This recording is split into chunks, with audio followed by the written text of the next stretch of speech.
जय श्री कृष्णा। राधे राधे दोस्तों, मुझे बहुत सारे भक्तों के कमेंट आते हैं कि दीदी क्या लड्डू गोपाल ने कभी आपके साथ कोई लीला की है। तो जी बिल्कुल, लड्डू गोपाल हमेशा अपने भक्तों के साथ कोई ना कोई लीलाएं करते रहते हैं। मेरे साथ भी लड्डू गोपाल ने बहुत सारी लीलाएं की है, पर उसे महसूस करने के लिए हमें सच्चे दिल से लड्डू गोपाल पर भरोसा करना होगा। हमें उन लीलाओं को महसूस करना होगा। गोपाल के द्वारा की गई कोई भी लीला छोटी या बड़ी नहीं होती।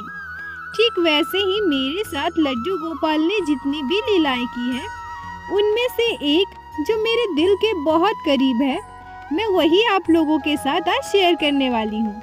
और मैं अपने आप को बहुत ही खुशनसीब समझती हूँ कि लड्डू गोपाल ने अपनी लीलाओं का अनुभव मुझे करवाया है।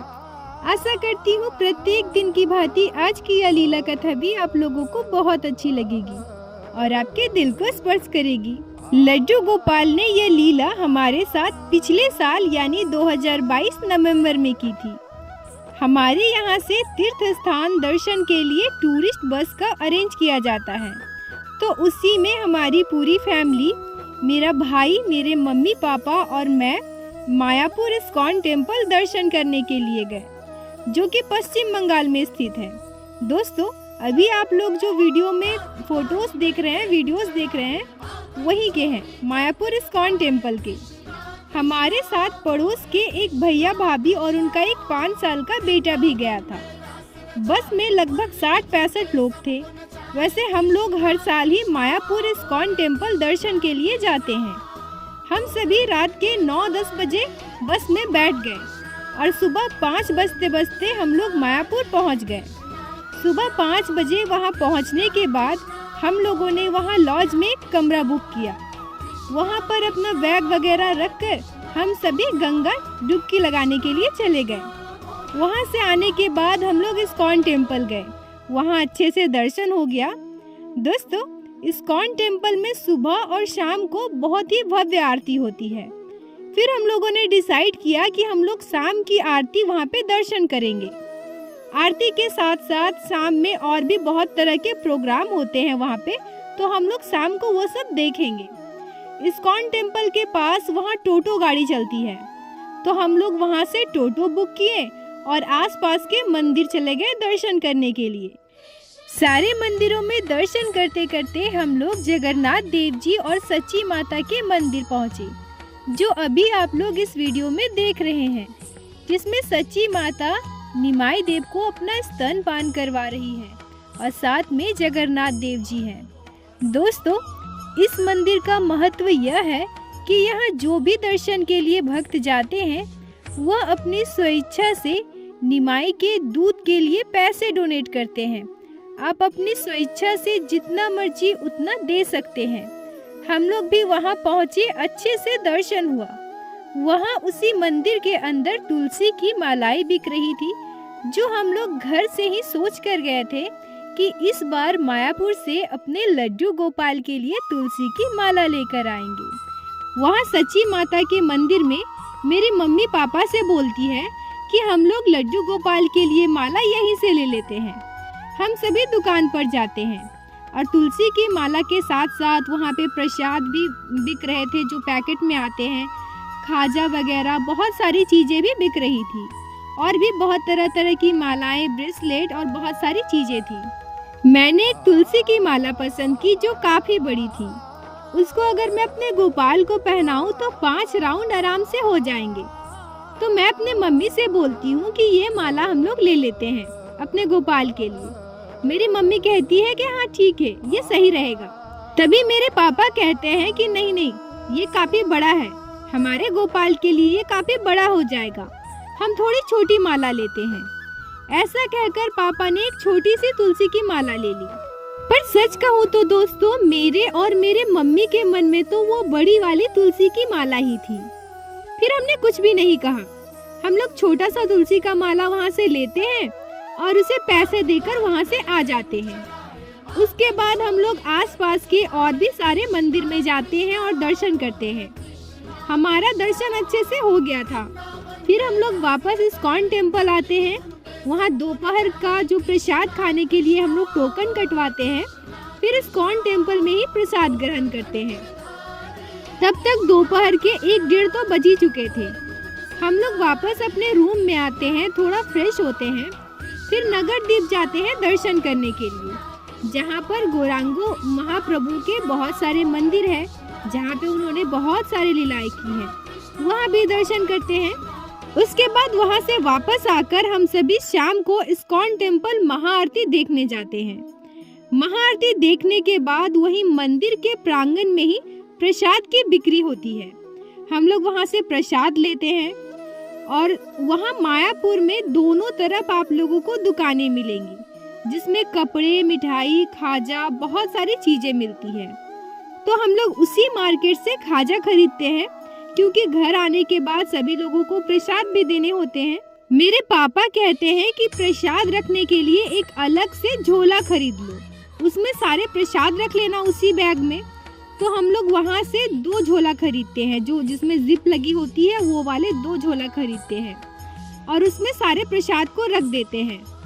हमारे साथ जो हमारे पड़ोस के भैया भाभी गए थे, उन्होंने भी एक में प्रसाद रखा और हमने दूसरे में रखा। पर दोस्तों, यहाँ पर हमारे साथ एक बेहद चौंकाने वाली घटना घटती है।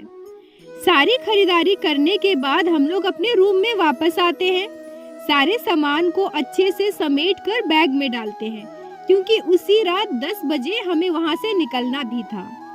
जिस बस में हम लोग गए थे, हमारे खाने पीने का बंदोबस्त, सारा इंतजाम उन्हीं लोगों ने किया था।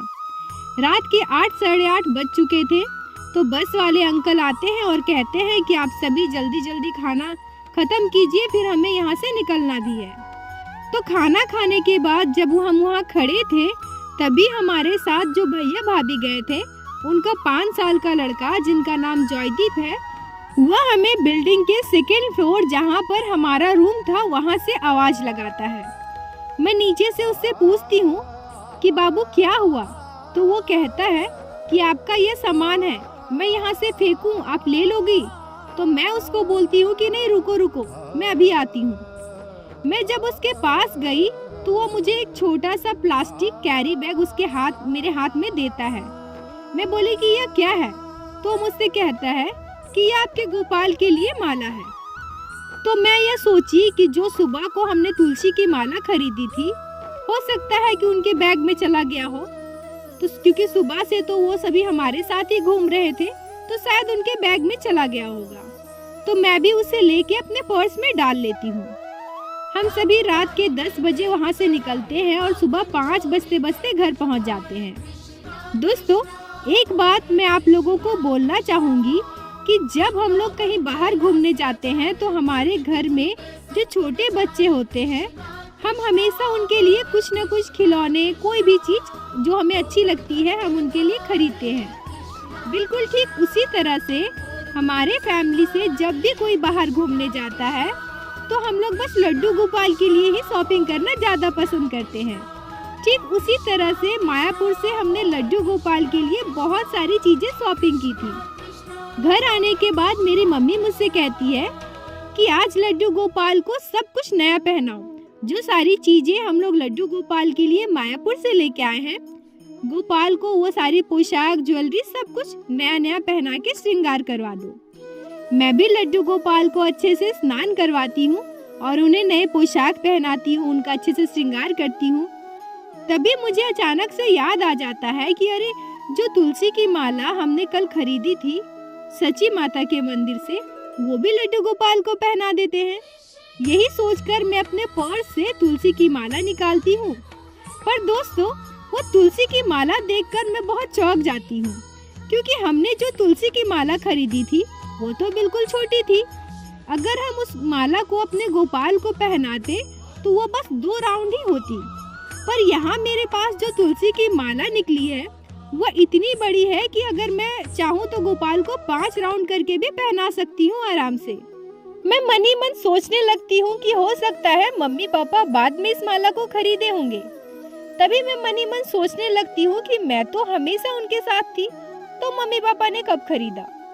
और मुझे लेट भी हो रहा था, मैं लड्डू गोपाल का श्रृंगार कर रही थी, तो मैंने ज्यादा ध्यान नहीं दिया और उस माला को निकालकर लड्डू गोपाल को पहना दिया। उसके बाद जो सारी मिठाइयाँ हमने इस्कॉन टेम्पल से खरीद कर लाई थी, वो सारे लड्डू गोपाल को भोग लगा दिए। थोड़ी देर के बाद जब मेरी मम्मी आती है और बोलती है कि देखे देखे आज हमारे गोपाल कैसे लग रहे हैं, तो जब मम्मी लड्डू गोपाल के गले में तुलसी की माला देखती है तो बिल्कुल चौंक जाती है और मुझसे कहती है कि बेटा ये माला तुम्हें कहाँ से मिला। तो मैं बोलती हूँ क्यों, ये वही माला है ना जो हम गोपाल के लिए लेकर आए हैं। तो मेरी मम्मी कहती है कि हाँ ये माला गोपाल के लिए है, लेकिन जो माला हमने खरीदी थी वो तो मेरे पर्स में है, तुमने निकाला है क्या। तो मैं बोली कि नहीं, आपके पर्स से मैंने निकाली, मुझे तो जॉयदीप ने कल लॉज में दिया था। मेरी मम्मी दौड़कर जाकर सबसे पहले अपना पर्स चेक करती है और उसके बाद जो हम देखते हैं उसे देखकर हमारी आंखें खुली की खुली रह जाती है।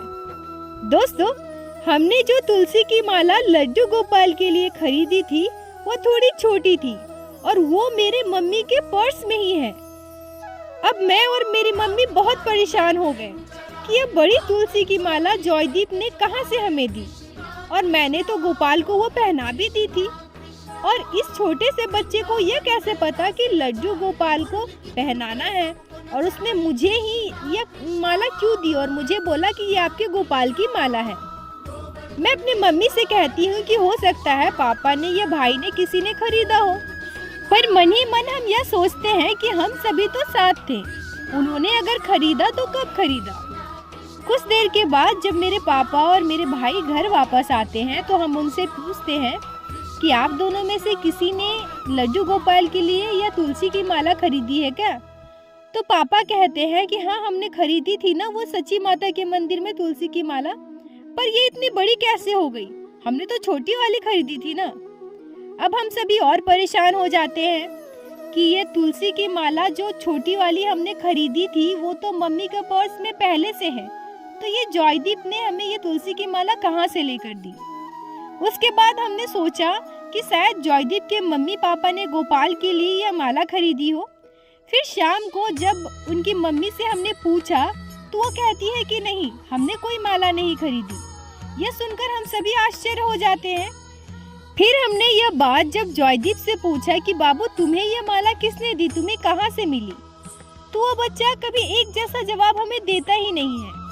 कभी वो कहता है कि जिस झोले में हमने खाजा लेकर आए थे ना उसी झोले में था, पर दोस्तों ये खाजा तो हमने मिठाई की दुकान में खरीदी थी, वहाँ तो कोई तुलसी की माला है थी ही नहीं, और ये झोला भी हमने रोड साइड से खरीदा था, तो उसमें तुलसी की माला कहाँ से आई।